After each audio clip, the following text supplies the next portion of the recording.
그 전에 티타늄 프레임에 대해서 이제 영상을 올렸던 게 있는데 그 꾸준히 조회수가 나오고 있어요. 이제 뭐 댓글들도 여러 개 있고 한데 이 영상을 보다 보면은 좀 이렇게 보는 사람 관점에서 대충 보면 오해의 소지가 좀 있는 것 같더라고요. 그래가지고 이 영상에 대해서 약간의 존나 보충과 그 다음에 오해를 살짝 바로잡고자 하나 더 만들어 봅니다. 그 영상 속에서 어떤 제가 말하는 어떤 분위기나 강조 이런 것 때문에 보시는 분들이 티타늄은 니네들이 생각하기와 달리 존나 안 좋은 거야. 티타늄은 너네들이 유식과 달리 좋은 게 아니니까 사지마. 그런 걸 왜 사? 뭐 이런 식으로 이제 이해하시는 경향이 있는 분들도 좀 보이는 것 같아요. 가장 최근에 댓글을 보고 판단한 건 아니고 그간의 댓글들을 이렇게 전체적으로 봤을 때 약간 그런 느낌이 묻어 나더라고요. 근데 그 영상은 사실 그 포인트는 그거예요. 사는 사람도 티타늄에 대한 성향을 잘 알고 사는 경우가 적은 편인데, 적은 편이 아니라 존나 적습니다. 이게 티타늄에 대해서 성격을 제대로 알고 사는 케이스가 정말 적어요. 근데 이게 문제는 파는 사람들도 좀 이걸 알고 팔아야 되는데 모르고 파는 사람들도 태반이고, 알는지 모르는지 모르겠지만은 그냥 일단 팔고 그냥 뭐 다 그냥 상관없고 그냥 뭐 그냥 팔면 돈이 되니까 아유 좋아 사 하고 막 파는 사람도 흔하고, 이 티타늄의 성향에 대해서 이 소비자가 생각하는 라이딩 스타일하고 그 사람이 선호하는 취향하고 맞는지 안 맞는지 그걸 고려를 하고 상담을 해서 맞는 거를 판매하는 사람이 거의 없어요. 그리고 당연히 그거를 알고 이 사람하고 상담해서 권해주는 지식을 가진 사람도 없는 것 같고 진짜 드문 것 같고, 그리고 이제 좀 상담을 해서 이 사람의 라이딩 성향에 맞춰가지고 권해야 된단 말이죠. 이게 그러면은 굳이 그래요. 좋아 티타늄을 한다 쳐. 근데 티타늄 같은 경우도 옛날에 90년대 후반 2000년대 초반에 나왔던 티타늄 같은 경우들은 어찌됐든 만드는 사람들이 티타늄의 성향을 모르진 않을 거 아니에요.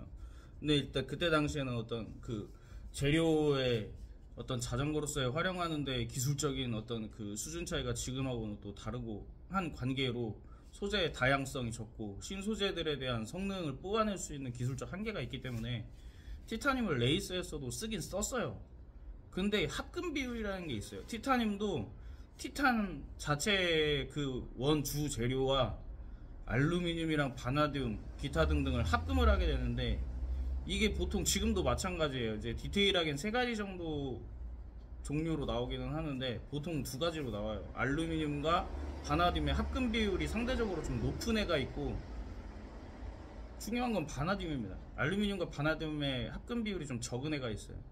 그러면은 티타늄 자체는 어떤 성향을 갖고 추구해서 우리가 맞으며 티타늄을 탄다고 할 때는 어떤 성향을 생각해서 구매를 결정해야 하냐면요, 내가 이 티타늄의 어떤 낭창낭창한 성향, 충격을 좀 받아주고 뭐 그런 좀 탄성이 잘 부각되는 성향을 갖다 포커스를 맞추는 게 티타늄의 구매 포인트입니다.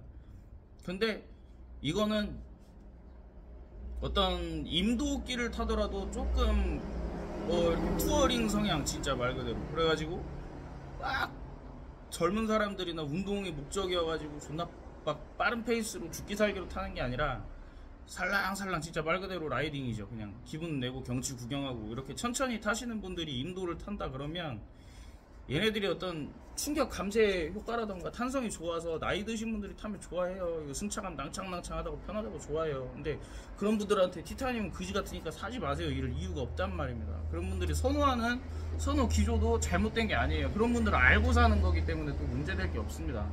근데 티타늄이라는 막 그 어떤 우리가 흔히 듣던 이미지, 막 티타늄은 목도 안 나, 티타늄은 피로 누적이 없어, 뭐 티타늄은 되물려서 쓸 수 있어, 존나 튼튼해, 뭐 이런 생각들을 가지고 또 티타늄의 이미지라는 게 있잖아요. 비싸다, 고급이다, 뭐 이것 때문에 그냥 밑도 끝도 없이 샀는데 사고 나서 안 맞을 수도 있는 거잖아요. 근데 그것 때문에 판매하는 사람도 좀 티타늄이 어떤 프레임인지 알고 팔아라. 사는 사람도 기왕이면 판매하는 사람이라고 다 똑같이 그렇게 소비자들한테 뭐 그런 제대로 된 판매를 하는 사람이 뭐 다 그런 게 아니니까 어느 정도 좀 구매 전에 알고 이해를 하고 나한테 맞는지 판단을 하고 사는 게 맞지 않냐, 이런 취지인 거예요. 그래서 제가 그 영상에서 존나 씹고 뜨는 건 뭐냐, 모르는 사람들은 좀 사전에 제대로 된 정보를 알고 사셔라 라는 거고, 판매하는 새끼들한테 존나 뭐라 하는 영상입니다. 이게 이 씨발 무분별하게 파냐 이 개새끼들아, 이런 내용이에요. 그냥 씨발 장사를 하려면은 씨발 그래 한 대 팔아갖고 일단 돈 버는 것도 좋아, 궁극의 목적이지. 근데 이게 어떤 장사 윤리라는 것도 있잖아요. 뭐 제가 논리를 뭐 운운하기엔 존나 웃긴 뭐 그런 뭐 윤리적인 새끼는 아닙니다만은 뭐 어찌됐든 간에 나름의 어떤 그 뭐라 그래야 되나, 이 씨발 좀 하여튼간에 저 새끼한테 맞는 걸 팔아야 될 거 아니에요. 그러면은 씨발 쥐뿔 족도 모르고 지하고 존나 반대되는 성향인데 일단 냅다 주시하고 파는 건 또 성격상 허락이 안 돼가지고 이제 그냥 하는 건데, 이 내가 막 존나 시합 나가고 싶고 막 기록 단축하고 싶고 산에 가서 막 싱글 코스에서 막 팍팍 꺾고 이런 거 좋아하고 사이클도 막 이런 새끼들한테 티타늄이 안 맞다고요. 왜냐면은 티타늄의 탄성 자체가 반동이 튕겨내는 성향의 반동이기 때문에, 이게 알루미늄의 진동 흡수와 탄성, 충격 흡수하는 그런 어떤 그 과정에 있어서 성격적인 부분, 크로몰리, 카본, 티타늄 다 달라요. 그래가지고 이게 그 탄성이라고 하는 부분도 장점이나 단점이 어떻게 부각되느냐가 따라서 타는 사람 성에 따라 이제 장점이 될 수도 있고 단점이 될 수도 있어요. 그러니까 티타늄을 경험을 해보신 분들도 있고, 라이딩의 성향, 스타일, 뭐 이렇게 취향 뭐 이것 따라서 좋으면 사도 돼요. 사지 말라는 게 아닙니다. 근데 이제 안 맞는데 쥐뿔 모르고 사는 사람들도 있으니까 이게 문제니까 이제 하는 얘기였고, 이제 티타늄을 하더라도 내가 이제 낭창낭창하게 좋으면 알루미늄하고 바나듐의 합금비가 좀 비율이 적게 들어간 걸 사시면 승차감이 더 부드러워요. 그리고 바나듐이랑 알루미늄의 합금 비율이 이제 높으면 좀 더 단단합니다.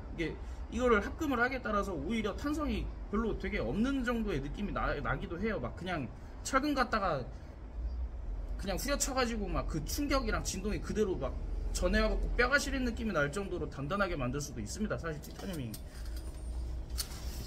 과거 초창기 때 좀 그런 프레임들도 꽤 제법 있었고, 그래서 그런 걸 알고 쓰시라는 영상이었던 거기 때문에 여러분이 사실 때 구매 포인트로 그 영상을 참고하시라는 얘기였고, 그 다음에 이제 좀 뭐 판매하는 사람들을 욕한 거긴 한데, 판매하는 새끼들도 이거 보고 그냥 좀 알고 이렇게 좀 최소한의 생각이 있는 새끼 같으면 이렇게 팔면 좋잖아요. 알고도 안 하는 새끼들도 있겠지만 모르고 파는 새끼들도 있으니까 적어도 손님의 성향은 파악을 하고 거기에 맞는 걸 추천을 해라라는 취지였던 거죠. 이게 보면 유튜브도 뭐 문제지만은, 이게 유튜브가 있건 없건 간에 이런 자전거 구매와 판매하는 이 세계가 돌아가는 거 보면 환상의 콜라보예요. 무식한 놈들과 무식한 놈들이 만나서 무식한 놈들의 얘기를 듣고 무식한 선택을 하죠. 그런 얘기 한 거예요. 그리고 씨발 내가 무슨 논문 쓰고 밥사 뭐 이런 학위 가지고 논문 쓴 것도 아니고, 씨발 나도 그냥 한때 관심 있고 재밌었던 거 그냥 20년 전에 좀 팠던 지식 갖고 더듬어 갖고 끄집어내서 영상 만들어서 찍은 건데, 그 성향에 따라서 합금 비율에 따라서 순서가 바뀔 수도 있지. 뭘 안 해보면 따지고 자빠져서 수시들먹거리고 빙신 같은 새끼들, 찌따 같은 놈들이 그냥 씨발 금갑다 하고 이렇게 이해되면 되지. 물론 뭐 영상이고 유튜브니까 맞게 정확하게 해야 되지 않냐. 그냥 딴 거 봐. 그냥 씨발 뭐 어차피 내가 말하는 컨셉도 유튜브에 나오는 선무당 새끼들 다 말 듣지 말라라고 하는 거고, 그런 새끼들 씹고 뜯으려고 나온 건데, 어차피 이것도 결국 유튜브인데 뭘 이거 뭐 무슨 다 100% 믿고 뭐 이렇게 하고 그거대로 하려고? 그게 문제야. 책이나 사서 보세요. 책이나. 씨발 이런 족같은 유튜브 찾아볼 시간에 어차피 다 이 비아냥대고 비하하고 막 씨발 비꼬고 깎아내리고 저격하려고 만든 거라. 난 내 거 보고 내 거 뭐 믿으라는 말도 하기 싫어 사실. 뭐 하여튼간에 뭐 티타늄 뭐 그렇고, 근데 뭐 그래요. 카본 같은 경우는 제작자의 의도에 따라서 탄성도 이제 강도도 방향이나 감도 뭐 이런 것도 다 어느 정도 조절이 가능하기 때문에 카본 기술이 발달하면서 카본 시장 잠식률이 높아질 수밖에 없는 거예요.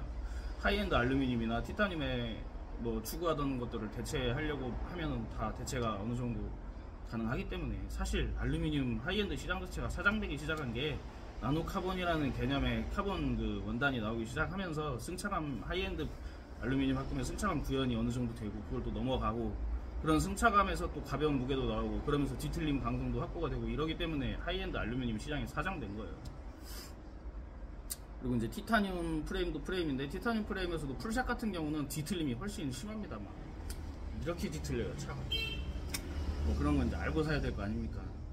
그리고 사람들이 흔히 또 하는 오해가 착각이 이게 프레임이 티타늄이니까 당연히 C포스트, 핸들바, 스템 다 티타늄 가면 존나 좋은 거라고 생각하는데 그게 존나 최악의 궁합이에요. 뭐 그거 갖다 또 댓글로 어떤 새끼들이 뭐 제조사는 생각이 없어서 씨발 뭐 이렇게 했겠냐 니가 뭐 걔네가 더 잘알지 족가세요. 제조사도 돈 벌어서 장사해 먹고 사는 애들입니다. 소비자들의 그런 심리와 니즈를 아니까 그렇게 그냥 눈 감고 파는 거예요. 뭐 믿거나 말거나.